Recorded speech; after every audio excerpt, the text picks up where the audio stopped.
Anda kembali di kabar khusus pemirsa. Di segmen sebelumnya kita baru saja mendengarkan laporan dari Gubernur Jawa Barat Ridwan Kamil kepada pihak pemerintah, dalam hal ini Wakil Presiden Ma'ruf Amin, yang memberikan laporan terbaru mengenai kondisi terbaru di Jawa Barat seputar kasus corona. Dinyatakan ada positif 223 orang, ini berdasarkan hasil yang sudah diswab.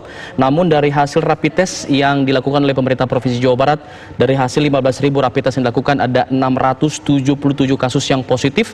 Namun jumlah ini masih harus melalui konfirmasi kedua, yaitu tes kedua melalui swab, dan jumlah ini nantinya baru akan dilaporkan ke Kemenkes jika sudah ada hasil konfirmasi dari tes swab yang kedua.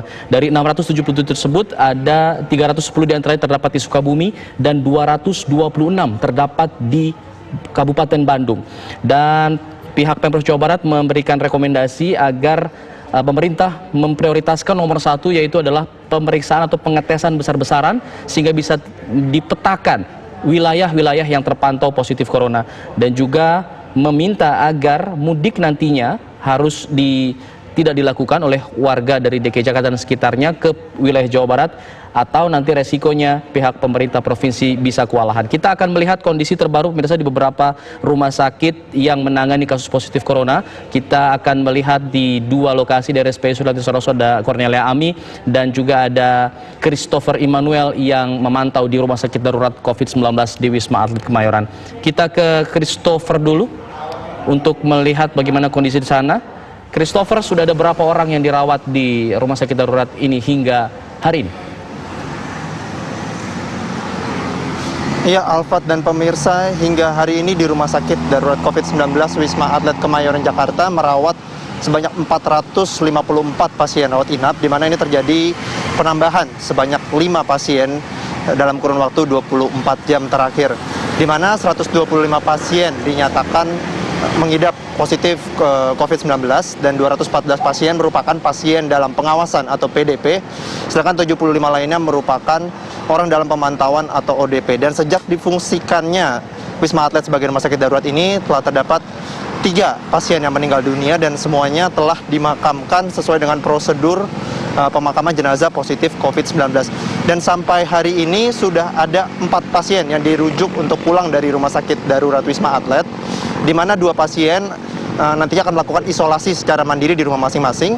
1 pasien dirujuk ke Rumah Sakit Pelni dan 1 pasien lainnya dirujuk ke Rumah Sakit Persahabatan Jakarta.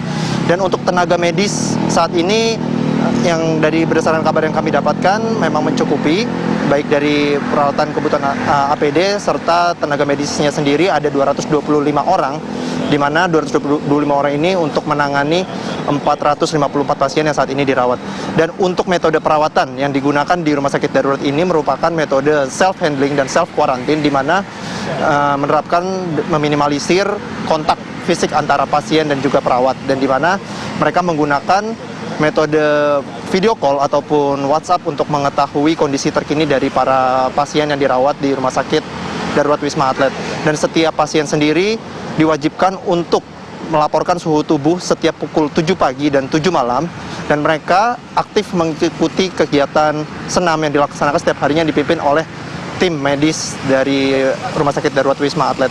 Dan untuk masyarakat yang ingin memeriksakan diri ke rumah sakit darurat, ada beberapa cara yang bisa digunakan. Yang pertama adalah dengan menggunakan surat rujukan dari rumah sakit jika memang mereka disinyalir mengidap COVID-19. Yang kedua, jika mereka memiliki riwayat pernah berkontak fisik dengan pasien pengidap COVID-19.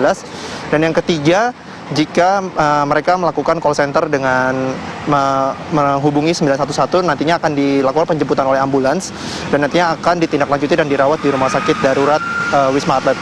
Sementara untuk posko pemantauan di Wisma Atlet ini sendiri terdapat 6 posko, di mana posko ini dijaga secara bergiliran selama 24 jam oleh aparat gabungan TNI dan Polri, di mana mereka nantinya akan melakukan pengecekan berkas terhadap seluruh masyarakat yang masuk, dan jika memang memenuhi untuk segera dilakukan penanganan, nantinya masyarakat atau pasien bisa langsung mendapat ruang dan dirawat di rumah sakit darurat Wisma Atlet ini.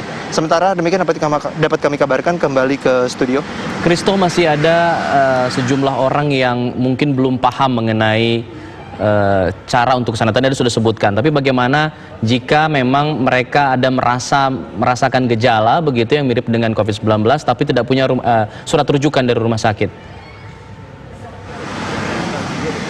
Ya baik Alfa dan pemirsa, jika ada masyarakat atau pasien yang merasakan memiliki gejala COVID-19 namun belum memiliki rujukan dari rumah sakit, jika nanti melapor ke posko pemantauan yang ada di rumah sakit darurat ini, nantinya akan diarahkan untuk terlebih dahulu melakukan pemeriksaan di rumah sakit terdekat.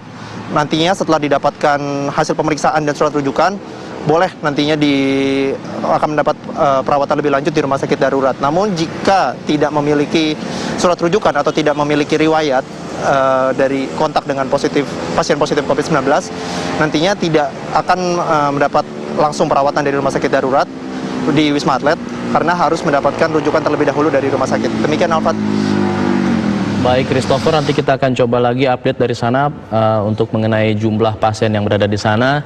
Sejauh ini kita akan melihat lagi kondisi di RSPI Sulianti Saroso. Ada Kurnialia Ami. Ami, bagaimana kondisi di sana?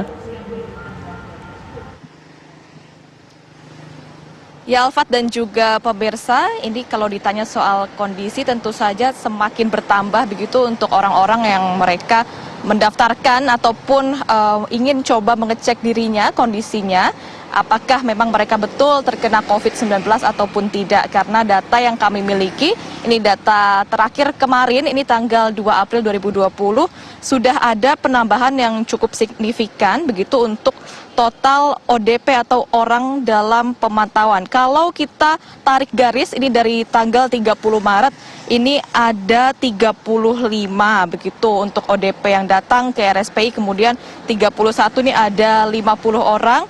1 April ini ada 42 orang ODP dan tanggal 2 April kemarin ini ada 39 orang ODP yang menanyakan ataupun menginginkan adanya sesi konseling dengan pihak dari RSPI Sulianti Saroso ini. Nah, total memang sejak pertengahan bulan Januari sampai kemarin tanggal 2 April ini ada jumlah penambahan yang signifikan begitu untuk ODP sendiri, karena di RSPI mereka menangani sebanyak 2.725 ODP atau orang dalam pemantauan. Nah, sedangkan untuk pasien sendiri ini terhitung terakhir kemarin tanggal 2 April untuk pasien positif COVID-19 ini ada 15 pasien yang masih dirawat. Sementara untuk pasien dalam pengawasan atau PDP ini ada 9 orang. Nah, ini untuk detailnya, untuk rinciannya sendiri, untuk pasien yang positif terinfeksi COVID-19 tadi ada 15 orang, saya sudah sebutkan 5 orang, ini mereka dirawat di ruang isolasi Mawar 1, kemudian 6 orang mereka dirawat di ruang isolasi Mawar 2, sedangkan ada 4 orang yang dirawat di ruang ICU, sehingga ada 15 orang tadi saya sudah sebut. Sedangkan untuk pasien dalam pengawasan tadi saya sudah sebut ada 9 dengan detailnya. Ini 5 orang dirawat di ruang isolasi Mawar 1 dan 4 orang dirawat di ruang isolasi Mawar 2. Tidak ada satupun yang dirawat di ruang ICU seperti itu. Nah, tadi juga kami sempat menanyakan kepada pihak rumah sakit apakah sejauh ini ada kendala untuk penyediaan alat kesehatan dan juga alat pelindung diri atau APD di RSPI Sulianti Saroso ini. Mereka menyatakan bahwa mereka tentu saja masih terbuka untuk penerimaan APD karena meskipun sampai sekarang hingga 2 minggu ke depan ketersediaan APD mereka masih cukup memadai, tetapi kita tidak tahu apakah nantinya lonjakan pasien yang harus dirawat ataupun ditangani di RSPI Sulianti Saroso ini akan terus bertambah ataupun tidak. Jadi untuk jaga-jaga mereka masih terus membuka jika ada donasi ataupun pemberian alat pelindung diri atau APD kepada pihak rumah sakit dan juga tenaga kesehatan yang bekerja di sana. Nah, untuk berapa orang yang sempat dirawat dan kini sudah sembuh di RSPI Sulianti Saroso sendiri, data terbaru ini dari kemarin tanggal 2 April ini sudah ada 24 pasien yang sempat dirawat di sini namun sudah sembuh diperbolehkan untuk pulang.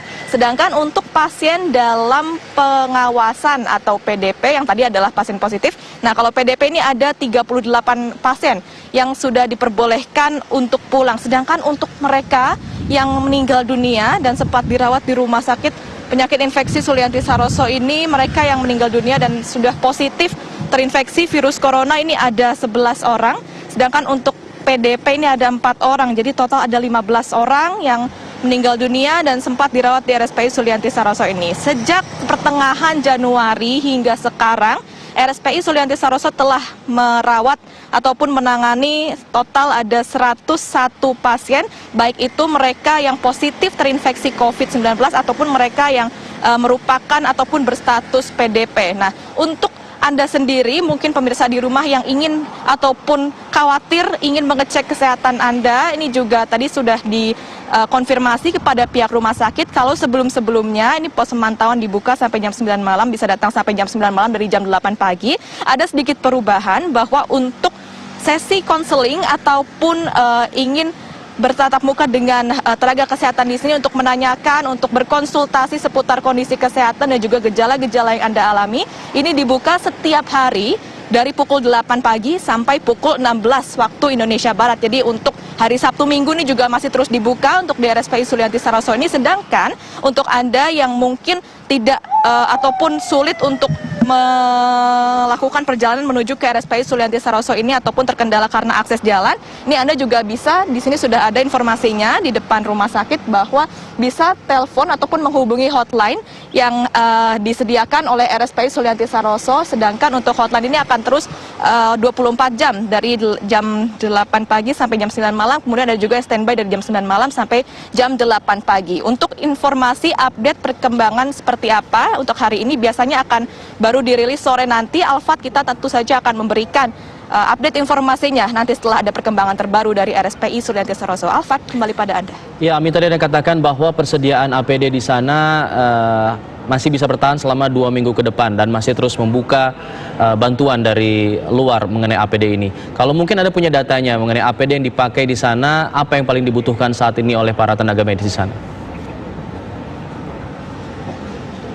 Ya Alfat, sayangnya ketika saya ingin mencoba mengkonfirmasi soal detail kira-kira apa saja yang dibutuhkan, tentu saja selain hazmat yang harus digunakan oleh tenaga medis yang ada di RSPI ini, untuk ventilator dan lain sebagainya saya masih belum mendapatkan konfirmasi lagi kira-kira berapa total jumlah kurang lebih ventilator yang diperlukan dan juga detail untuk alat-alat lain, alat kesehatan lain yang mungkin masih harus diberikan ataupun diterima begitu oleh pihak dari RSPI Sulianti Saroso ini. Tapi sedikit informasi saja bahwa memang sejak kemarin ini ketika kita ada lonjakan untuk pasien yang masuk ke RSPI Sulianti Saroso ini, pihak dari rumah sakit ini juga sudah menambahkan untuk ruang isolasi yang tadinya ada 40 kamar yang dioperasikan sebagai kamar isolasi, kini ditambahkan jadi 60 kamar isolasi. Jadi ada 20 penambahan dan tentu saja ini juga diharapkan dapat memadai untuk seluruh pasien yang harus ditangani oleh tenaga kesehatan di sini. Seperti itu, Alfat. Baik, Cornelia Ami mengabarkan langsung dari RSPI Sulianti Saroso. Sebelumnya ada Christopher Emmanuel dari Rumah Sakit Darurat COVID-19 di Kemayoran, Jakarta Pusat. Kita jeda dulu pemirsa, kabar terus akan kembali sesaat lagi.